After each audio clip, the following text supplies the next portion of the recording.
What is up, fight fans? Glove Talk episode number 5. Here with my boy Jose after the GOAT, Jon Jones. The King's back, baby. What a fucking swift ending.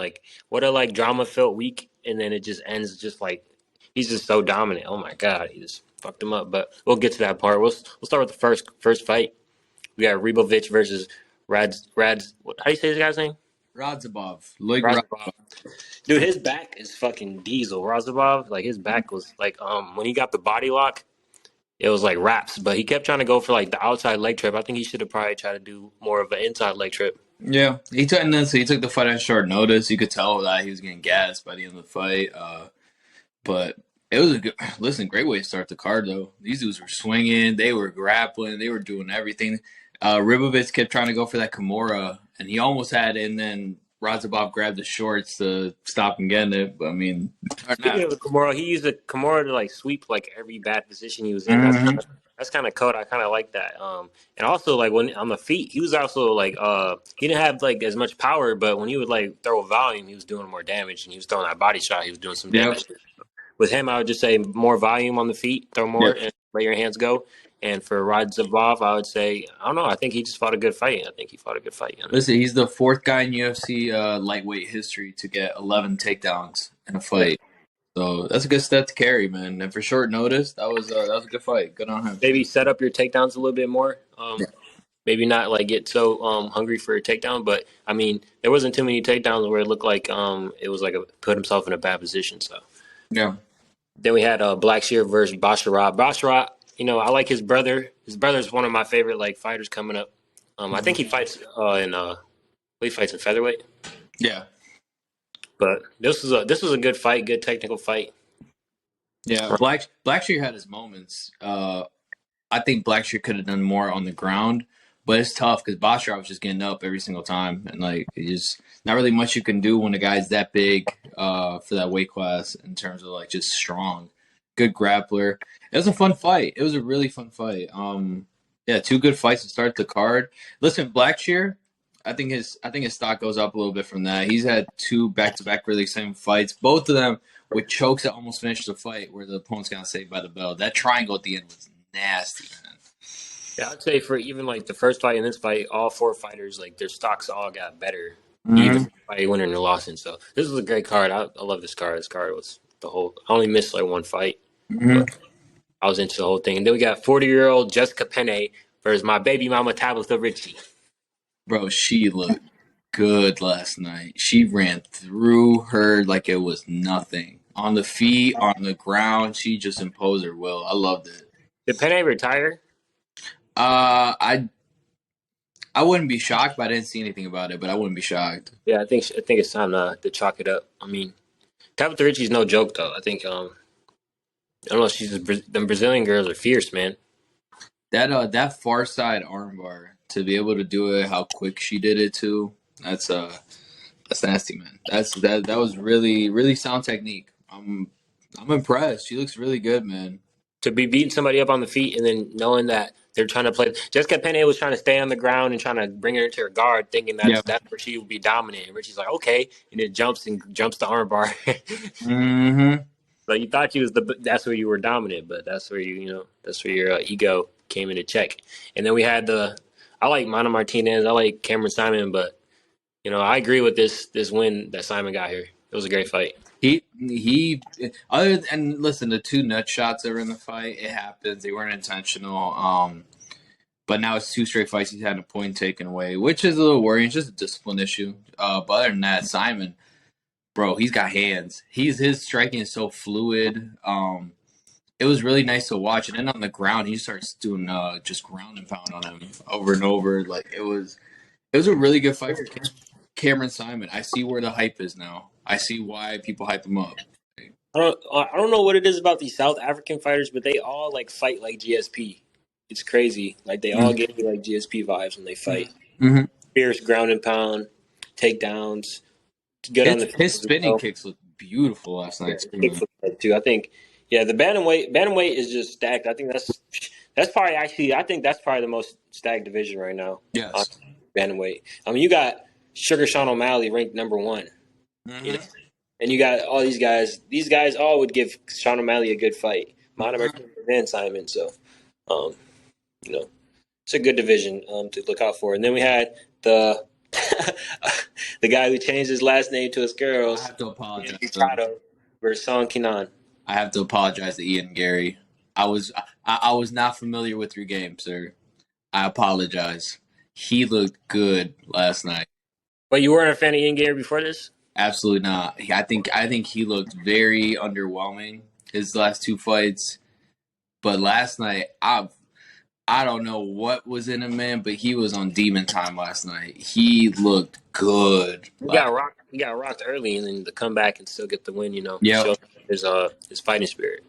And he threw it on him, whether it was body attacks, whether he just leading with the jab. He looked very good, very aggressive, looking for the finish the whole time. Yeah, man, Ian Gary. If he keeps that up and he can string a couple of performances like that together, that's scary. Yeah, I think a guy you could probably set up for Ian Gary next, probably like a Vicente Luque or something like that. I think it's time for him to give him like that, top 15, pushing that. Maybe like what is Michael Chiesa still fighting at welterweight? He has a fight scheduled coming up. Fight schedule, okay. Yeah, I'd say maybe like a Ponzinibbio too, just a little move up in weight class. Not weight class, but like the competition. I mean, so far so good, man. I think all the new tats and him cutting his hair kind of helped too. So, and then that was headline the early prelims, and then we will go into the regular prelims. We had Julian Marquez versus Andrade. This dude, bro, is beating the crap out of Barreau for the first round. I won't say beating the crap. He was winning, and he was winning convincingly. He hit him pretty good. He was doing everything right. Then he gets tired. Then he loses his mouthpiece, and Mark Smith doesn't see it. And then he takes 50 straight shots to the head afterwards, man. I mean, Julian Marquez, listen, this is the only pick I missed last night, and Shevchenko, but this, and he looked good, and he was proving me right, bro. Barreau had no reason to win that fight. He didn't, bro.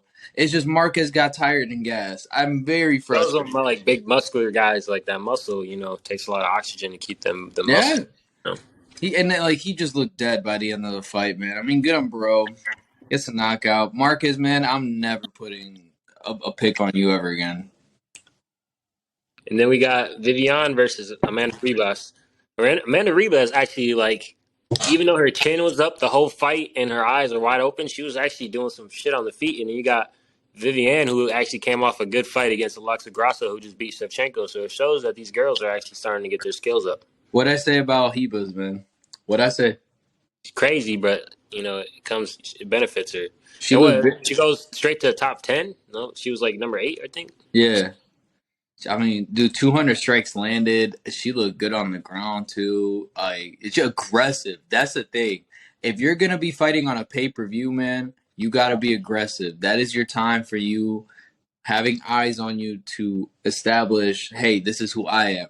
And she looked really good last night. And Viviane Araujo is no joke of a fighter either. And she made her look bad. Like, Viviane just did not seem comfortable at all on the feet or on the ground last night. Like, I think you give Amanda Ribas like somebody like, I don't know. What weight class is Andrade fighting at? Andrade is flyweight. All right, give Ribas Andrade. I think that's a good fight. I'll take that. I mean, he was lost her the fight before this, so for her to come back looking like this, man, good on her. Seriously, that was a very good performance. Again, this card had only one bad fight in my opinion, and we're still not at it. So we'll get to it. Then we had the Derek Brunson versus Dricus Du Plessis. Du Plessis getting into the top 5. Thank God he turned up because I really thought he was about to lose to Derek Brunson. Bro, I love Dricus. I really do. But, man, he disappointed me last night. Oh, my goodness, man. But he still got a KO win. That's how good he is, though. Yeah, but I hate saying this. I don't want to take credit away from Dricus. But that was more of Derek Brunson just tiring out at the end, man. That was the sloppiest knockout I've seen in a minute. And Derek Brunson caught him pretty bad in the first round. Listen, I love Dricus. I don't know what happened last night. That did not look like him at all. I think he bounces back for sure. I think he's definitely still a top talent at middleweight. But bro, Derek Brunson, when he was in like that side control, side saddle hybrid position, man, I thought the fight was over. I thought we were gonna get another Derek Brunson to roast another hype train, man. Like I did not need that. I did not need that, man. So thank you, Driscus, for at least finishing him. But you gotta do better next fight, man. I mean, if you look at how wrestle heavy Brunson's approach is, and the police actually weathered the storm, so it shows like he actually has some grappling skills, and he's I don't know. I think his cardio just shows that he's not like a 5-round fight. I don't know if he's ready for 5 rounds yet, going against like somebody like I don't know. They'll probably give him like the winner of Vittori and Delice.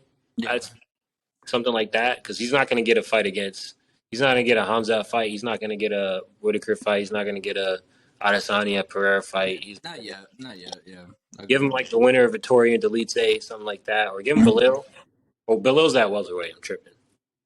Yeah, I think like a matchup of him and Vittori would be perfect. Yeah, to be honest, like that'd be a good fight. So I like Driscus. He's still got a lot of stock at middleweight, man. And then the next fight's the only fight I thought I didn't really enjoy. Snooze, skip, next. I don't even think Cody won the fight. I'm sorry. I mean, Trevon, like the fight was so boring, and Trevon Jones is the only one that had the other guy hurt really bad. So skip. There's really nothing to say. I'm sorry, bro. Cody Garbrandt is now a prelim fighter. That just tells you where we're at in 2023. This was the worst fight in the card, hands down. It was so boring. Nobody did anything until the very end when Trevon Jones hurt him. But he should have been aggressive more the whole fight, bro. You know his chin is lacking. He should have, And then Cody's out here shuffling and dancing and all this, like. Bro, it's time. It's time. I'm sorry. Look at the stats, bro, because I don't even think he won that fight, bro. You ready for this? Okay. 33 total strikes from Cody to 30 from Trevon Jones, 26 significant strikes from Cody, 20 from Trevon Jones, 2 minutes 30 control time from Cody, minute 39 from Trevon, 1 sub of 10. No knockdowns. Each of them had less than 5 leg strikes. I don't know what I'm looking at. I really don't know what I'm looking at, Devon. It looks like a 1-round fight when you look at the stats. Like, but yeah, let's just move on to the GOAT, to the upcoming GOAT, Bo Nickel. Listen, I feel bad for Jamie Pickett. I love the technique of nut shot to take down to arm triangle. I feel bad that the ref didn't see that. I know Bo Nickel didn't intend to do that, but there is that caveat. Ends any different if that doesn't happen? No, it doesn't. It doesn't. And that arm triangle, the technique to just stick to it and get it was very, very nice. I mean, his technique at first was trash, but he kept adjusting and kept adjusting. That kick when he fell backwards to start the fight, that was great. I love that. Shows how like confident he is. Like, I mean, when you have a wrestling background, you have the ability to not care if somebody tries to shoot and take you down. So you're allowed to let them kicks fly, let your right hand fly, shit like that. Right. And I feel bad but either way, if that knee doesn't hit him in the nuts and hits the body, it's still the same thing. He's yanking his head down, and he's going to try to take him down. And he would have finished the same way, in my opinion. Hey, Drake, at least I seen that Drakus was actually mad that Bo Nickel was above him on the card. Hey, they can scrap it out to figure out who deserves to be on the pay-per-view. That's number one. I agree. But also, is Driscus Duplessis ever grappled with Gordon Ryan? No. Okay. Yeah, I mean, Bo Nickel took down Gordon Ryan. I mean, but Bo Nickel's a 2-time national champion as well, bro. Like Bo Nickel. I think he was a 3-time. 3-time. Yeah. Okay.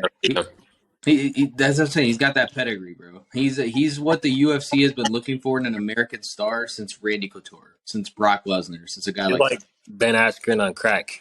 Yes, yeah. Listen, he's like Cejudo, Cormier, Couture, Brock Lesnar, all that put together. Just that American style fighting. And he still brings like that collegiate like vibe to the fighting. Like he's professional. The way he does interviews, he still has his college guys around. He trains at the college. He wrestles every day. So yeah, very technical. Trains with American top teams. Got Mike Brown as a coach. This guy, he does all the right things. He's for me. If he keeps up the progress and the UFC doesn't push him too hard, you're looking at a guy that the UFC could build into the next face of the company. You know. Then we got my boy Gamrot pulling it out versus Turner. Man, he had a. I like this. Gamrot, his value went up for me because the way he had to like fight that fight, it shows his character. On Like, short notice too. yeah, On he's short willing to notice. the fight to get the win. Yeah, it was a great fight. I think Gamrot did win the fight. Some people were saying on Twitter that Turner won, but I think No, Gamrot got it done. bro. He I'm got like sorry. takedowns in every round, so. Almost 7 minutes of control time and just dogging him on the takedowns. Like he weathered the storm, man. I listen. You're training on short notice to fight a guy who has significant reach and height over you. Is not easy. And Jalen Turner with him fighting, switching stances, mostly southpaw, it's not easy, bro. And Gamrot, all credit to him, bro. He looked really, really good last night. I don't think Jalen Turner's stock went down, though. I think his no stays where it's at. I agree. I think he's still one of the most dangerous guys in the lightweight just because of his size at that. He's like 6'3", 6'4" at lightweight, so I mean, But it did show he can be neutralized by good grappling, though. Yeah, but his grappling is not terrible though. Like he was getting up. Yeah, but he just can't stop the takedowns. So, yeah, because he got like small waist and small legs, like it's easy for people to get the hands locked around him. Yeah. And Gamrot's just a bulldog. He gets super low on his takedowns. He makes sure his hands are ready to go and lock. He's always he almost spears your hips and your legs when he takes you down. I loved it. I think Gamrot looked really good, man. Definitely reminds you why he's fought so many good guys at lightweight. And I think he definitely keeps himself in that little 8-5 range where he's not necessarily in title contention, but he's ready to fight a guy who is up there, I mean, I think he's top 5. I mean, he went 5 rounds with Beneil, and I think Beneil's the best lightweight right now. So I think he's up there. I think he's a top 5 lightweight, but the thing he was doing with his takedowns, he's trying to shoot the takedown, and then he would just switch his angles, take another angle. So Turner wasn't reacting to the second angle. But that was a great fight. Some people hate that fight. Casuals don't like fights like that. I love fights like that where like this is how he's got to fight to win, and I like grappling. Then we had Fight of the Night. I think this was Fight of the Night. Dana thinks it was Fight of the Night. Everybody thinks it was Fight of the Night. So good fight versus the Shavkat Romanov. Man, can we talk about how fluid of a striker Shavkat Romanov is, bro? The knees, bro. Dude, this dude eats a shot, throws a roundhouse kick the next second, and then is still in his stance, still composed. And Jeff Neal was landing shots. He was landing shots, and Shavkat was a cyborg. Man was Terminator, bro. Just eating them. Like, you don't do that. Every strike Jeff Neal threw was a significant strike, and Shavkat Romanov choked him standing up. Oh, yeah, that choke was nasty.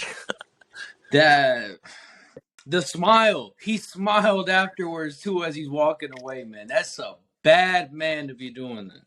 And I think, in my opinion, Neal probably missed it. Unless there's an injury that I don't know of, I think he missed weight on purpose. Yes, I agree. I saw the thing on that, and it makes sense to me. And especially like Dana said last night, I don't care that he missed weight. I'm still going to pay him.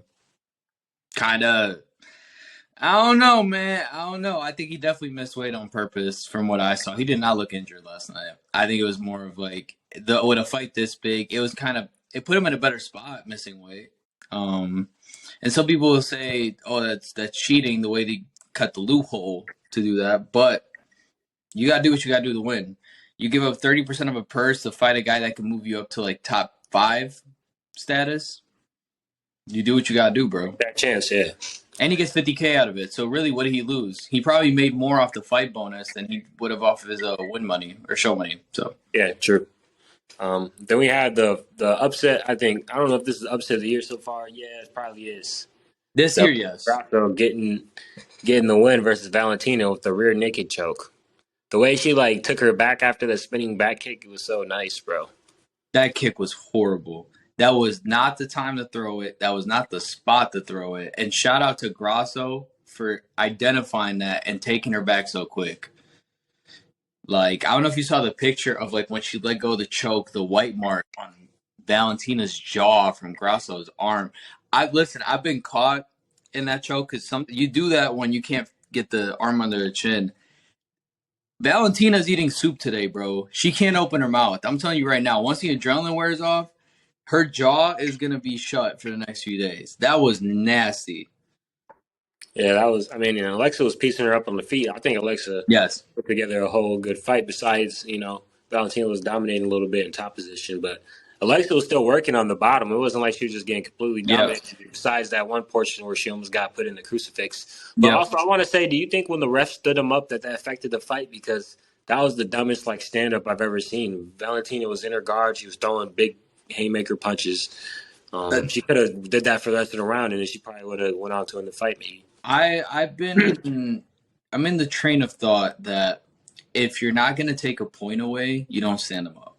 Yeah, that's what I always think. It's always been, hey, if there's a foul, you stop it, you call it out, and then you reset them in the position they were in. Right? You don't stand fighters up unless you're going to take a point away. Right? Or nut shot, because a nut shot, then they got to walk around, get it. I don't understand that. I don't know why they got stood up. Did it really change the fight? Maybe it could have, but I think that fight was gonna go down that way regardless because Grasso was surviving on the ground. And listen, nobody's gonna be better than Valentina on the ground. It's just not gonna happen. So for her, she did what she had to do on the ground, and then on the feet, dude, Alexa Grasso's got hands. That was the best striking performance I've seen against Shevchenko. Shevchenko looked lost. She looked so because Shevchenko was fighting flat-footed. She was heavy on the front foot because she was looking for those teep kicks down the middle. Because Grasso was kind of exposed down the middle a little bit, but Alexa was throwing one punch just to get in range, like a phony punch, and then following it up with one big overhand or and another. Like Dean Thomas said, Grasso usually doesn't fight southpaw, so he said it might have been her camp trying to throw off Valentina, and I think it did because her fighting southpaw, those teep kicks, she's got to throw them at a different angle and set them up differently, and Grasso was just taking advantage of that. Her jab to hook transition every time she would throw combinations, those looping right and left hands, Valentina was not seeing those at all. The jabs were just to get in range because Valentina was fighting flat-footed for some reason, and then she was following up some big punches. And then Valentina, I think she was starting to get her footing a little bit on the striking a little bit, and then she got confident and threw that spinning back kick, and then and that was crazy, bro. I couldn't believe that happened. She was a minus 700 favorite. So whoever cashed in on Alexa Grasso made some bread. Listen, Valentina, man. After the Tyler Santos fight, it kind of reminded me of Jon Jones when he fought Dominic Reyes. Just kind of seemed like the fire was kind of going out in terms of that dominance. That Valentina. Don't get me wrong, she looked good, but it didn't look like Valentina that we knew last night.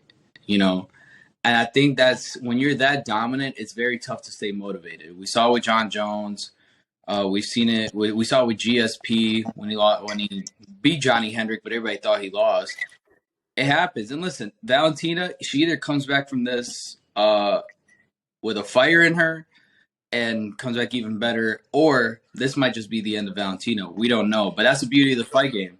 We have to acknowledge that she is also a woman, and she's also getting pretty older. So yes, turns 35 in 2 days.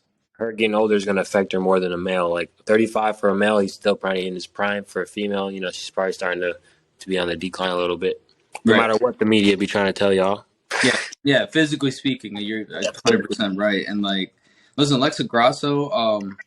Shout out to Mexico, man. They got 3 champs now. Well, 2 undisputed, 1 interim, and that's crazy. That is insane to me. The growth in the sport out of that country, man. We got a lot of good fighters coming out of there now.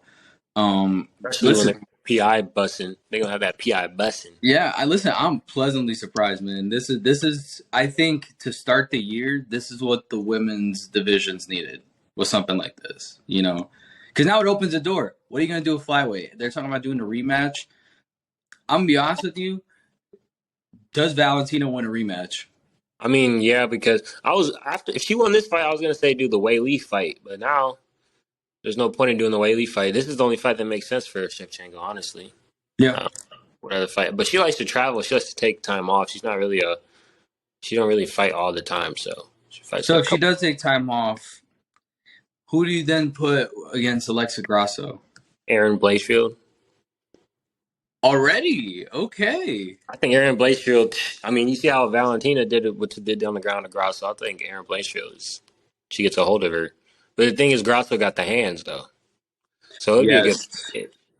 It'd be a good fight, and Grasso ain't trash on the ground either. I mean, No, it'd be a good fight. But I'd say make the rematch right now, just because. I don't know if I'm Grasso, I want the rematch because that's more money anyway. I And mean, let's see. So Tyler, I think you got two fights there. You got Manon Fiora and Tyler Santos, both ahead of Aaron Blanchfield.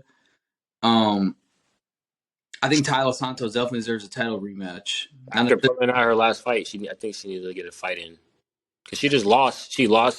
She lost her title shot, and then she was supposed to fight Aaron Blanchfield, and then she pulled out of the fight. I think you gotta all right. Make that Aaron Blanchfield Tyler Santos fight for the belt, and then give Fiora the title shot. Then you pair boom. There you got the top 4 women all locked up in fights right there.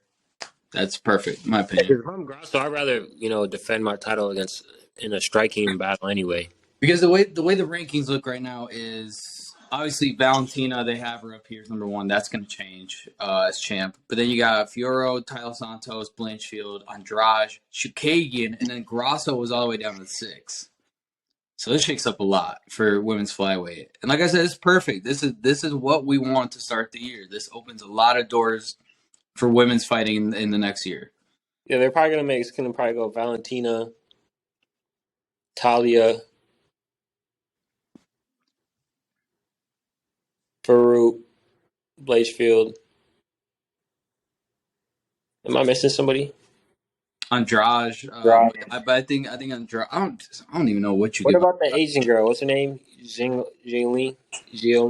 You know what I'm talking about? She's Yes, she is not ranked though right now. No, Not there's at a rank. flyweight. Oh, Giona. Yeah, she's strawweight. She's not flyweight. Okay. Yeah, which Jessica Andrade has a number 4 rank at flyweight and strawweight. Yeah, Interesting. but she just lost to Aaron Blanchfield, so Yeah, Aaron Blanchfield's gonna be number 4. yeah. I mean, listen, this opens a lot. This is why we love the fight game, man. This is why we love the fight game. What do you do now? You got champs, people taking off time. You got people upsetting the champ. Because listen, before this fight, like you were saying, the Wei Lee fight was the one they were angling for Shevchenko, or a Tyler Santos rematch. Now, I don't know what you do, bro. And listen, this is good. Hey, this is good business, man. When you got problems like this is good problems to have in the fight game.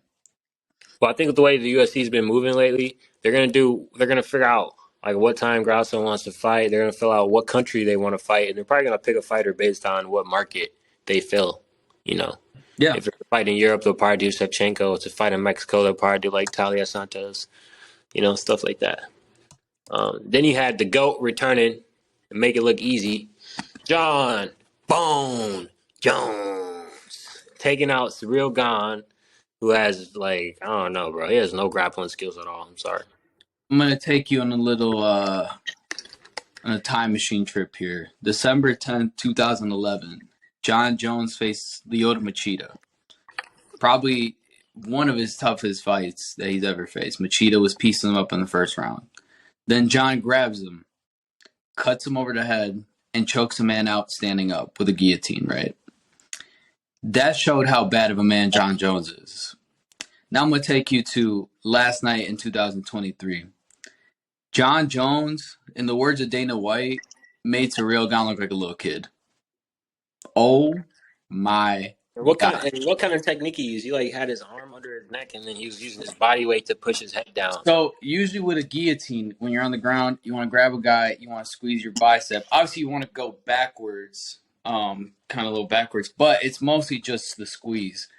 This man, Jon, keep in mind, Cyril's sitting up. Jon gets Gane's head stuck on his bicep, And instead of he squeezed, but then he cranked where he's pushing his forearm into his neck. So it's pushing his spine and his neck in a way where they're almost separating if you do it hard enough. That is nasty. That's You see a how fast bad man. you see how fast he tapped fast. He tapped instantly. He was. That is a bad man to be doing that, I bro. mean, he had a regular guillotine in there, and you seen Gane was okay. And then as soon as he does that little new trick, That and the what would way you he call just that? kind of What would you call it? he sat down, put his body weight into it. It reminds me of Mateusz Gamrot showed this on the TV shows, the 10 finger guillotine, where you put a guy up to your chest and you just crank up and lift him, kind of like a front face lock. It was kind of like that, but with his arms. And bro, first off, Jon Jones looked so good for heavyweight. I think he looks better physically and the way he moved at heavyweight than he did light heavyweight. I think not having to cut weight, his body just moves and flows a lot better. When he grabbed Gane, he didn't even really drag him. He just went limp and let his body weight do the trick. You see the first thing he did? He grabbed the wrist so that Gane couldn't post up and then just pushed him to the cage and just went to work, man. I mean, Jon Jones, I think, and you can't question anything. Listen, he took 3 years off, COVID happened, all that. I think this move to heavyweight is going to prolong his career a couple of years, bro. He's an animal. I think, listen, the Stipe fight coming up is going to be very good, but I think until then, there is no dispute of who the GOAT is of mixed martial arts. There cannot be. It's John Bone Jones, and I And think and, Stipe's and the best. Gano needs to shut up too. Stop tweeting, bro. Stop tweeting. All Yeah, right, you out here about to fight for bum PFL, bro. Out here trying to angle a Tyson Fury fight, bro. Like, what are you doing? This man turned down $7 million to fight Jon Jones for what? For what, bro? I mean, I think Jon Jones would have went through him like that too. I mean, I I don't know. agree. I Francis has agree. pure strength though. Francis does have a lot of strength. I don't know. Jon Jones looks so good, and that little side kick he did, that shit, like you knew he was gonna bring out if the fight prolonged. You knew he was gonna bring out some cool little techniques, but um, I mean, it just shows how good he is. I mean, he takes out Cyril Gane, who's destroying all these other heavyweights. He destroyed Tai Tuivasa. He's destroying Volkov. He destroyed Rosenstruck. He destroyed Derek Lewis. You know, if he doesn't go for that heel lock against Francis, he beats Francis. So, um, Listen, but that also brings us to my other point where obviously nobody is as technical as Jon Jones. They just won't be. But at heavyweight, other than Ngannou, that Cyril Gane has fought, who is really a truly complete elite martial artist at heavyweight? I mean, complete martial artist. I don't know about that, but I think maybe Tom Aspinall. Yeah, but I mean like that Gane has fought, because you see Gane fought Tai Tuivasa, who I love to death, but can't defend a body kick to save his life and can't grapple. Derek Lewis, who supposedly is a kickboxer but doesn't throw kicks and also can't grapple. Volkov, who in my opinion is tall for no reason. And Ngannou, who is probably the best heavyweight since other than Stipe in the last 10 years. And he grabbed Gane and wrestled him with no knees. Because you remember Ngannou had no knees. So outside of Ngannou, who really has Cyril Gane fought that is elite? And I think it showed last night where he was trying to play the outside game, trying to read it, trying to find it. It's like, you can't do that He against... just walks him down. He's going straight at You him. can't do that because he played John's game. John wanted him against the fence. John wanted him because you could. There was a couple of times where he would kind of try to throw a jab, and John would just loop his arm around. It looked so sloppy, but that's just how good John is. He just hitting him with an overhand as he's like ducking out of the way, and you're just like, most guys don't hit that. Most guys throw that shot as a desperation shot. John's playing chess when it comes to mixed martial arts. I think it showed how much the heavyweight division lacks depth. That's not a discredit to John. That's just a matter of fact as to how good of a mixed martial artist he is, that he's moved up to heavyweight, and the only two people I see giving him a good fight, maybe Stipe. That And Curtis one's Blades. Curtis Blades. Curtis Blades is probably going to be the fight to make after the Stipe fight. I mean, that's only. I mean, unless they some. I mean, Dana already said they're done with Francis. So yeah, I mean, that's the only other fight I would want to see. I mean, Curtis Blades, I do think needs to get one more fight in there. Maybe you give him like Tai Tuivasa or something, Give him Pavlovich. or give him Popovich. But I want to see Cyril Gane fight Popovich because I want to see Popovich go against another super high. I want to see how he goes against Gane, honestly, because I think Popovich is actually kind of scary too. Listen, Cyril Gane needs to go in like bodybuilding or something, bro, because I don't want to see him fight. I don't. I'm sorry. I don't. I can't stand the guy. I can't stand him. It's the stupid chest tattoo, bro. It's what he said last night where he's like, this was not short notice, but I did not have much time to train, but I'm very angry. We spent a lot of time. Shut up. You signed the fight. You signed the fight, bro. Like, that is not a short notice fight. Like, yes, it's shorter than most championship fights. Cool. Guess what, bro? You just got done beating Tai Tuivasa. Nobody forced you to sign that. Stipe would have gladly taken that fight if you don't take it because you got to heal your hand or whatever.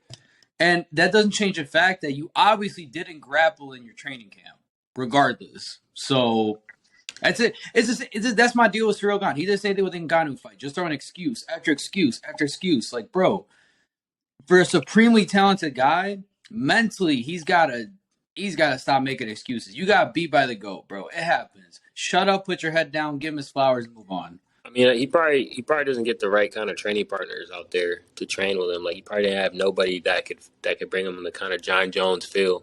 Jon Jones probably has a bunch of Walt Harris. He was training with Walt Harris, bro. Who it's pretty big for light heavyweight.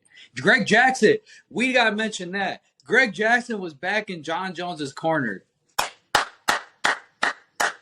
This man got the GOAT coach back in his corner, got his fiance back, got a belt again, bro. Jon Jones is winning. He's winning. W's. So what would you rate this card on a scale of 1 to 10? 9.5. Because other than the Cody Garbrandt fight, every fight on this card was worth the watch. I'd give it a. I don't know, because I say a 9 is like reserved for the fights that you have chills, like the whole like I didn't really get chills until like the Jon Jones fight. So I'll give it an 8. Yeah, I'd say 9.5 because the Shevchenko one, I had chills that fight. That was and the Rockmanov fight, man. Oh man, Chills. It was a good fight, but I wasn't like I don't know. It's because I wasn't so invested probably in every single fight. Like I was only invested in the Jon Jones. yeah. Shevchenko one. I was like I think Shevchenko's gonna win, but if Grasso wins, I don't mind. I think Grasso's a good fighter. You know, I like Grasso. So on the main card, let's do this. Who would you give to all these people on the main card for their next fights? Okay, for the winners. Other than Jamie Pickett, because we're not going to talk about him. For the winners. And we'll do other than Jamie Pickett, we'll just do all the fighters on the main card because a lot of these guys are contenders and you could definitely do some matchmaking with this. Okay. For Bo Nickel, he's at middleweight. Who'd be a good fight for Bo Nickel? I say give him Duplessis. Give him Duplessis, bro. I agree. I think for Bo Nickel, Duplessis or Jack Hermanson, I think is another one. Yeah, Jack Hermanson's a good one. I like the Jack Hermanson call. Yeah, and then Jamie Pickett, give him his walking papers. Sorry. I'll give it Chris Curtis maybe. That'd be a good fight. Bo Nickel versus Chris Curtis. I would love that fight, bro. That would be a good fight. Actually, that's the one I'm calling right now, bro. Bo Nickel versus Chris Curtis, bro. Please. And you know what's crazy? Though both those guys would be talking in the cage as well while they're fighting. I really would. And then the next one, let's start with Jalen Turner. Actually, Jalen Turner, lightweight. I give him like he already beat Drew Dober. Give him Dan Hooker again. Huh? Give him Dan Hooker again. Dan Hooker, yeah, you can, make that fight again, the Dan Hooker fight. Yeah, I would like to see that. And then Gamrot, give him top 5 in lightweight. I don't know because the guys in lightweight don't like to fight. They all got fights. They don't like to fight. Yeah, I say give him maybe Arman. Yeah, that's honestly the only fight you really can make out of the. I think they already fought. I think he has a win against or him. Dustin. Dustin, fight, please. He's not. Dustin's only trying to get like big like title fights or. I don't know them, man. I thought lightweight was stacked. It's top heavy, but It's tough to make fights, man. All these guys are booked. Some of these guys, like Michael Chandler, are booked to different divisions. Some of these guys, like Poirier, are just like, I money think fights now. I think Poirier. If you're Poirier, I think you wait for a winner of Fiziev and Gaethje, because if you can get that rematch against Gaethje, that would be a big fight. That would Yep. probably get him excited.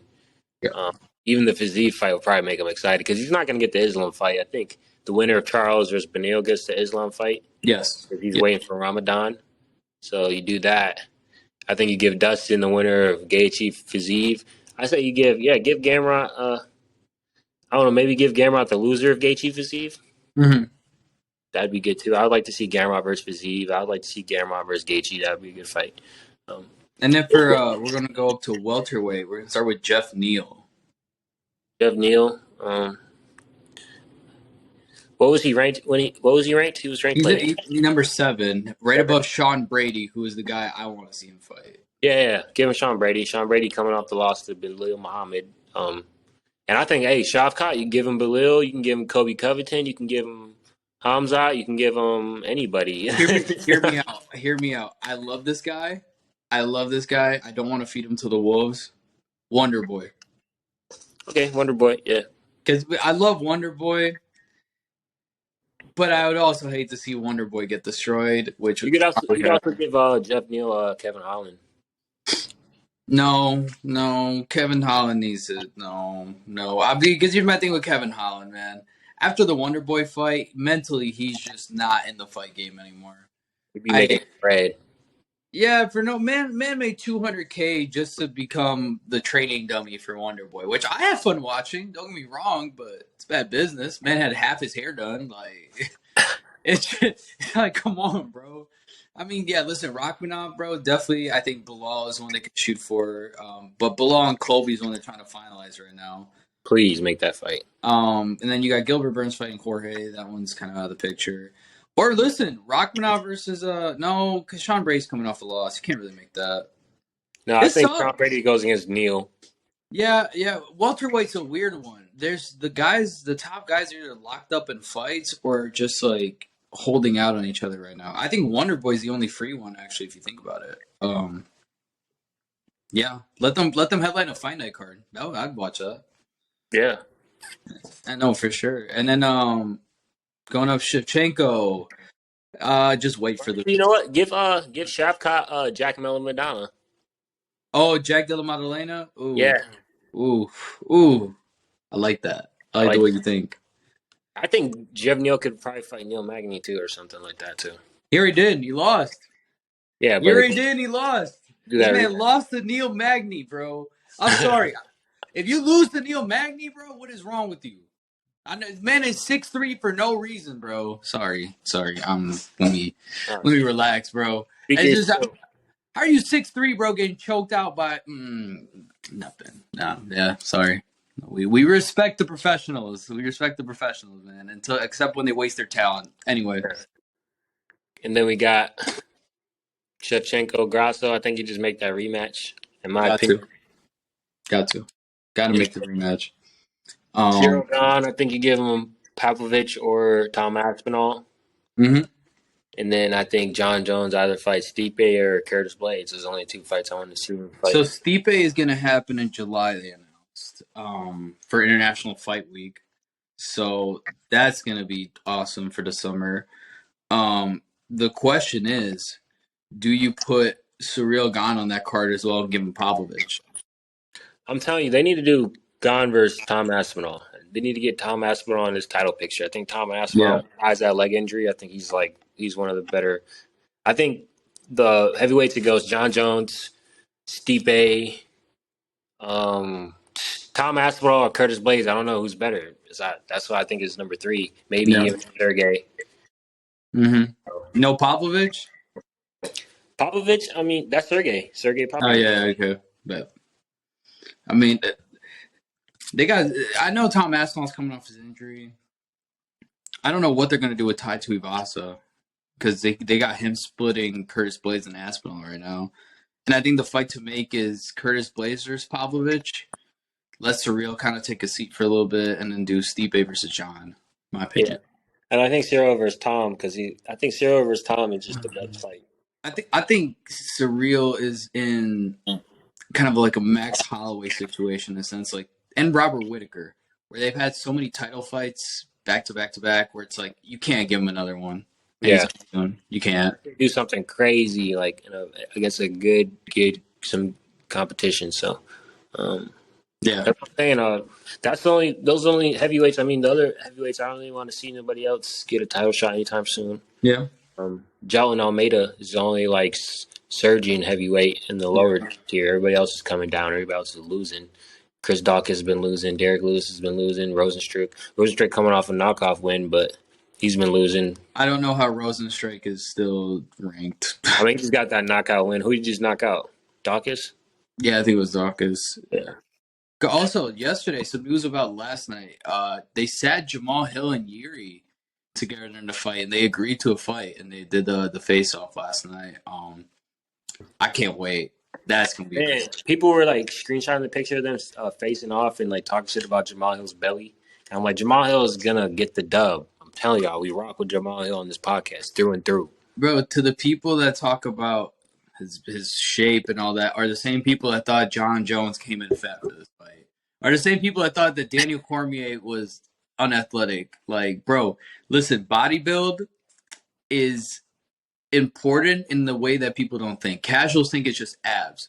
It's more about how you displace the weight in your body. Where is it distributed? How are you do you have a lot of muscle mass in your arms or in your like for Jamal Hill, the way he's built, bro, there's a reason why he's so difficult to get to move because he's big in the torso. He's wide. He's a very wide guy. And and I think the thing is like at the end of the day, he's a champ for a reason. He's got knockout power in his hands, bro. And you got Yuri, who I love Yuri. Yuri fights like a crackhead. I love it. Because he hits. That spinning elbow, all that stuff, man. I think this fight, you got potential fight of the year with Jamal Hill and Yuri, bro. Like, I love it. I think it could go either way, let's be honest. Like we're Jamal Hill riders, but it could go either way. Exactly. And that's the beauty of it. And I think a guy like Jamal Hill, when you listen to him talk and you look at his career, he thrives off that.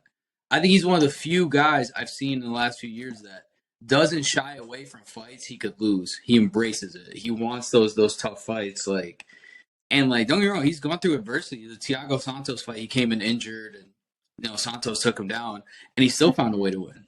And then Glover Teixeira took it on short notice, found a way to win, and found a way to get out of mount, found a way to do a bunch. I mean, this is perfect, man. I love this fight. I mean, if you look at the rest of the division, I mean, there's no other fights to make. Like Magomed, I don't want to watch Jamal Hill fight Magomed, Jan, Rakic. I mean, maybe Rakic eventually once he comes back and gets another fight in. Anthony Smith, like those guys are friends. Kurlov has to get that span fight again. Yeah, well, they have it on the this. I love that they went from main eventing to now they are the third fight on the Jan and Merab card. This.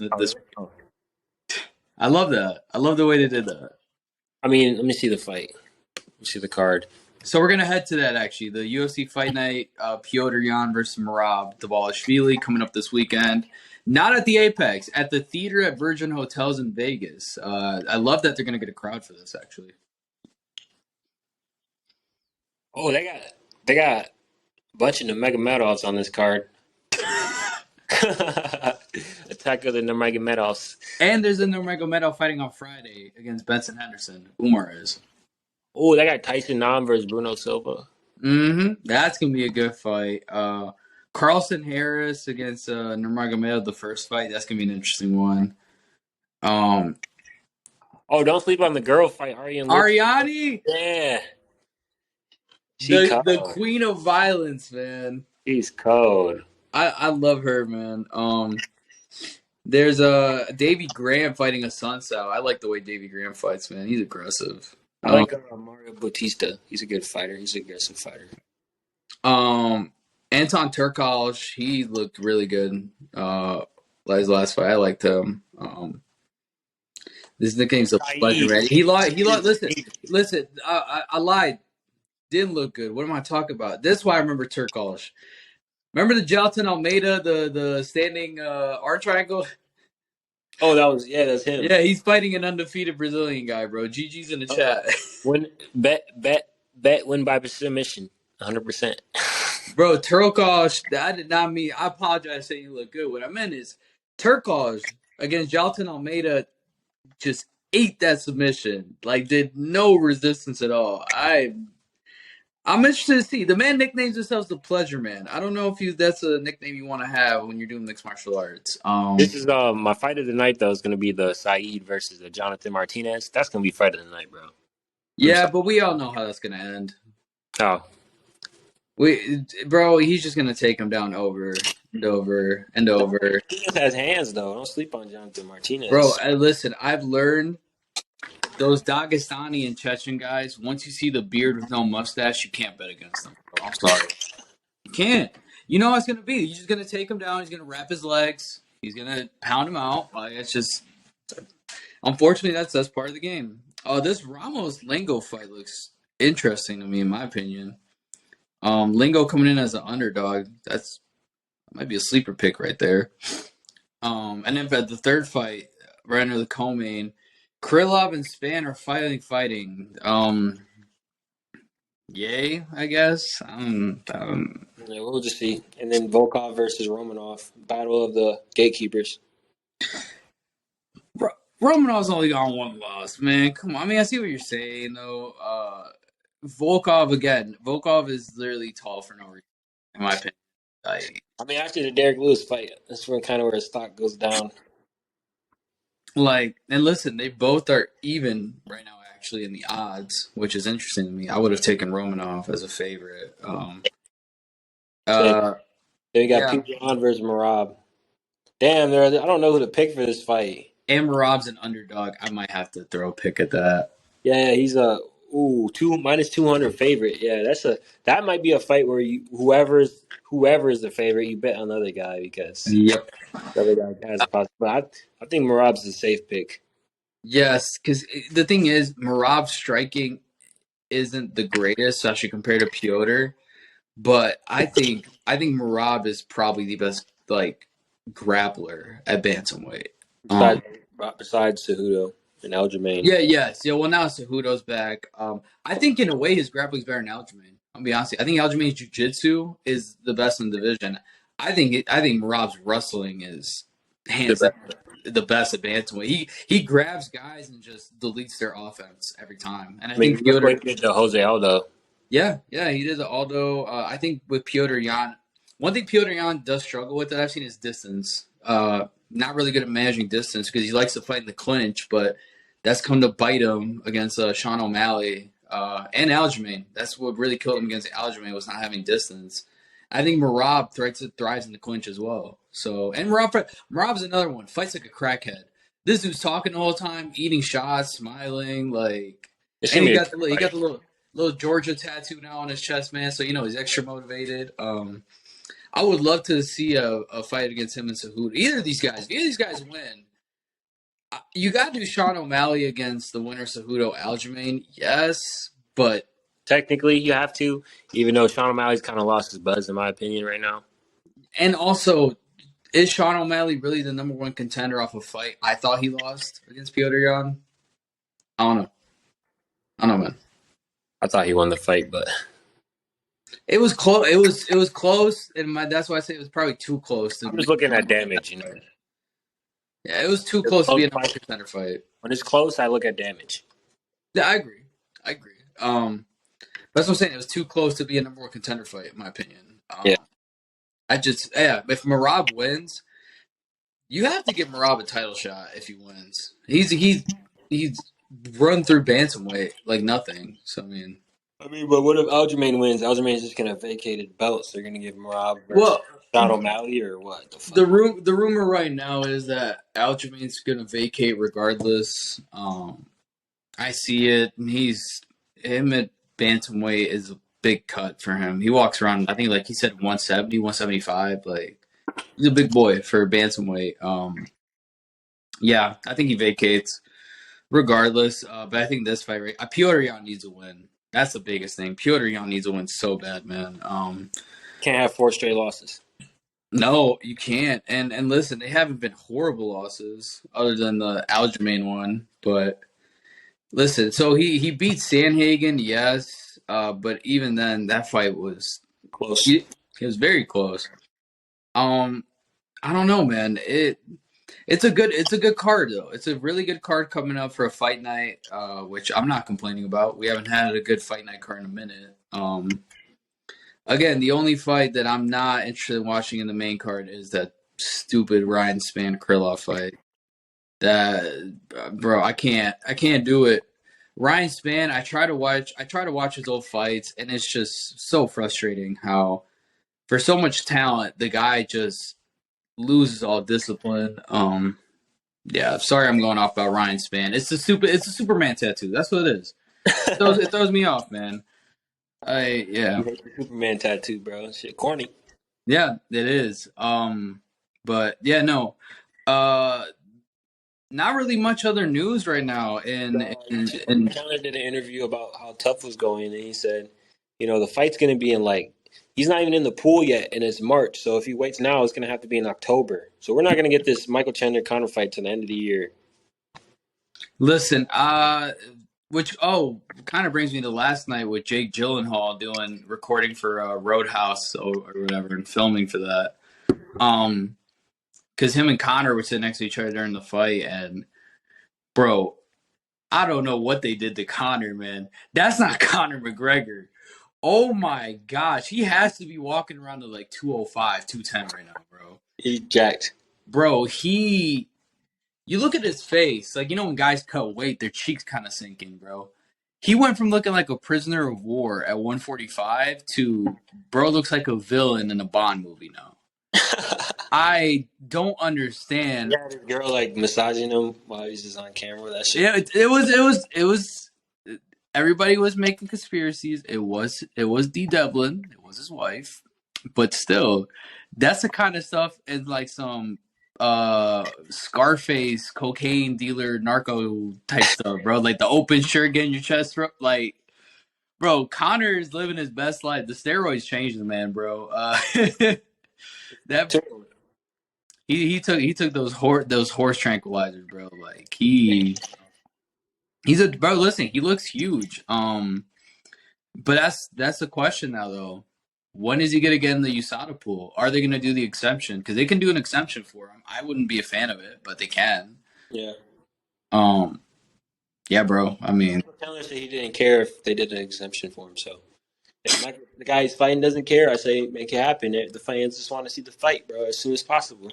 My question too is, I know they would do it months in advance the fight, but like in terms of like later, I mean months later and scheduling it. But how is he gonna make 170? How is Conor McGregor gonna make 170? I mean, they might even do 185 still. They haven't decided yet. Bro, Mike Chandler. Dana's trying to make them do 155. Yes. Well, the thing is, you can't have Chandler go up to 185, bro. You can't. I love him. He's walking around at 191 right now, so. Yeah, but that's the reason guys cut a lot of weight is to be able to hydrate back up and be about 10, 20 pounds heavier than your opponent. If they did fight at 185, Conor would just weigh in at 205 on fight night. Bro, Conor McGregor, you see him next to Wonder Boy. This man used to fight 2 weight classes below Wonder Boy, and he looks like you'd be Wonder Boy's dad the way he was next to him. Like, it's crazy, man. I need what Conor's on. I need what Conor's on, man. You gotta put that work in. It's not just a pill. You put some work into. No, for sure. But, bro, whatever steroids he's on, man. They work for Cowboy Cerrone. They can work for me. Well, yeah, I think that's going to do it for the 5th episode of Glove Talk. Over the Jon Jones fight. We went over the upcoming card. So, like, subscribe, follow the IG page. The IG page is where we get most action. And a shout out to you guys. You guys got us 1,200 followers in a week on IG. And we got, 3 million views, 5 million? We got 3 to 4 million views on our page right now. So, shout out to y'all. Let's keep it pushing. We're going to get the quality better. We're going to do everything better. We're going to improve. You know what I'm saying? That was the 5th episode of Glove Talk. See y'all later. The real Gane, grab your money, get tattoo removal on that chest, bro. It's not working.